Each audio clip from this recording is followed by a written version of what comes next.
My name is Gavin Evans, and this is my review of the TV show Hannibal. And this review will have spoilers, so there's your warning. But I first watched this show almost a decade ago, seasons 1 and 2, that is, and I absolutely loved it. I thought it was incredible and some of the best television I've ever seen. So I was really excited to revisit this show, and unfortunately, it's not as good as I remember. Lots of it is still great, but some aspects didn't work for me, and this time I saw season 3, which we'll get to. But I do like the main story. Like, Will Graham has this unique ability to get into the mind of killers at a crime scene. And it allows him to solve cases, but it has a real psychological effect on him. So, as a tracking this one killer down, he's seeing a therapist to help him out. But his therapist is the man they're looking for. And his therapist, Hannibal, of course, is manipulating Will and making him lose his sanity pretty much. And that's such a great premise for season 1 that when it really leans into it, it's effective. Like when Will ends up in prison and Hannibal framed him for the death of Abigail, you just get that sinking, hopeless feeling in your stomach, and I love it. And then for the first half of season 2, Will's trying to prove his innocence. And all of this stuff is just perfection. It has stakes, you're engaged, and it's really compelling writing. But then season 2 takes quite the dip when it starts focusing on Hannibal and Will's relationship, and it just didn't really work for me. The last episode reclaimed the greatness, but then season 3, the first half is just unbearable with the exception of one episode, and then the second half with the Red Dragon was just, oh my goodness, this has been done to death. So season 3 really didn't work for me at all. I just thought character motivation and story choices were baffling. It was slow, boring, pretentious, and the finale was really unsatisfying to me. Just, I don't know.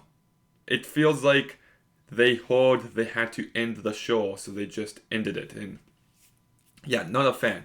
I do think one big issue, if you look at all the seasons, is that they're 13 episodes each, and I feel like each season could have been 10 episodes, because there is a few that always drag or just go on a bit too long, and I feel like you could have tightened it up.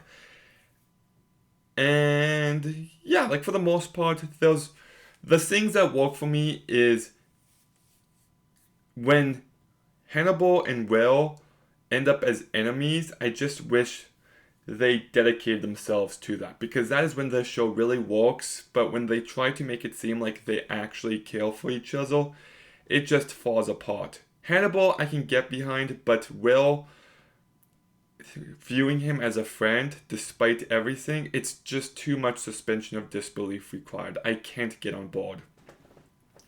The cast all does a really good job. Hugh Dancy is legitimately really great here for the most part.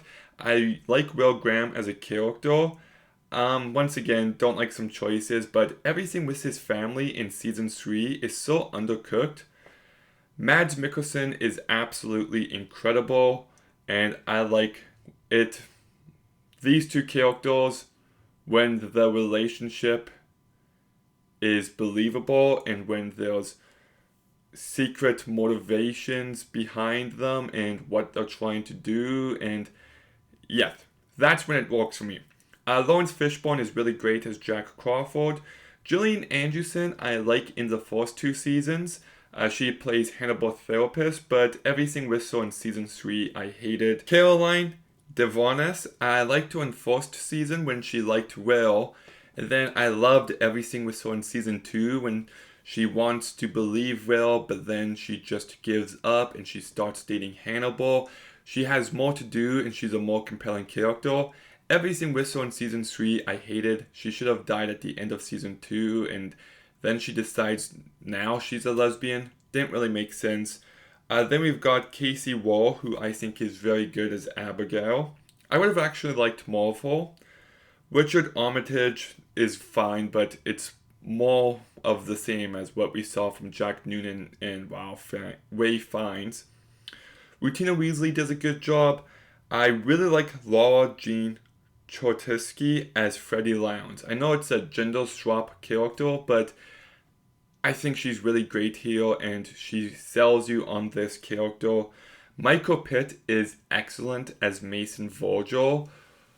Joe Anderson, not as much. He's a bit goofy in moments, but he's consistently fine. Catherine Isabel is really great in season 2. In season 3, Highton Park as Bev I found was really great. Scott Thompson as Jimmy Price and Aaron Abrams as Brian. They're fine, but they don't really have enough to do.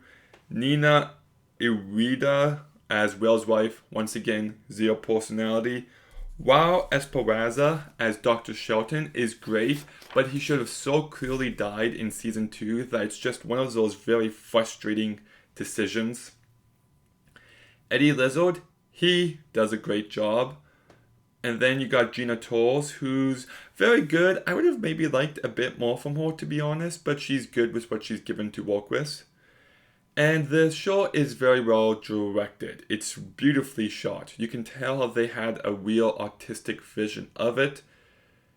And in the first 2 seasons, it's like the perfect amount. But in season 3, it is completely overblown. Like, Brian Fowler clearly had his head so far up his ass, and yeah, it was just way too much. I liked lots of the kills and just how brutal they were.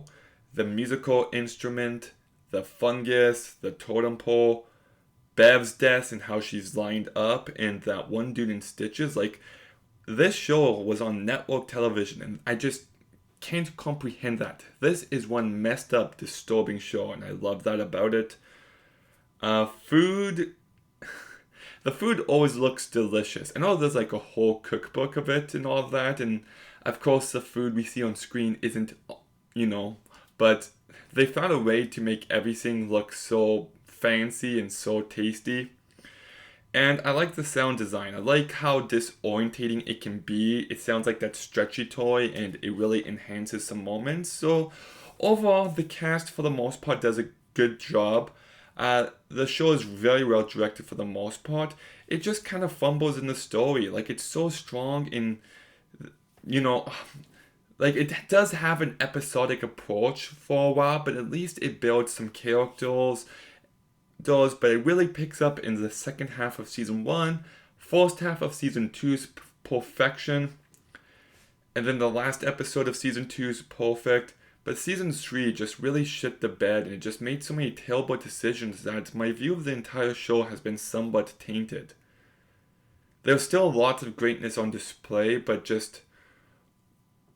I just found season 3 to be insufferable to get through for the most part. It was incredibly slow and boring, and when I review a show like this, I can't just pick what I like. I have to review it as a whole, and I will go back and watch seasons 1 and 2 again. Plenty of times, I'm sure.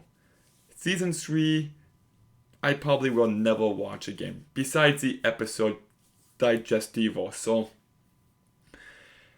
that said, I'm going to go ahead and give Hannibal, the entire series of Hannibal, a 6.5 out of 10. I wouldn't be entirely shocked if they brought the show back one day, but I guess we'll see. But what did you think of Hannibal the show? Let me know in the comments down below. Make sure you like, comment, subscribe. Stay tuned for some more videos soon. And Gavin out.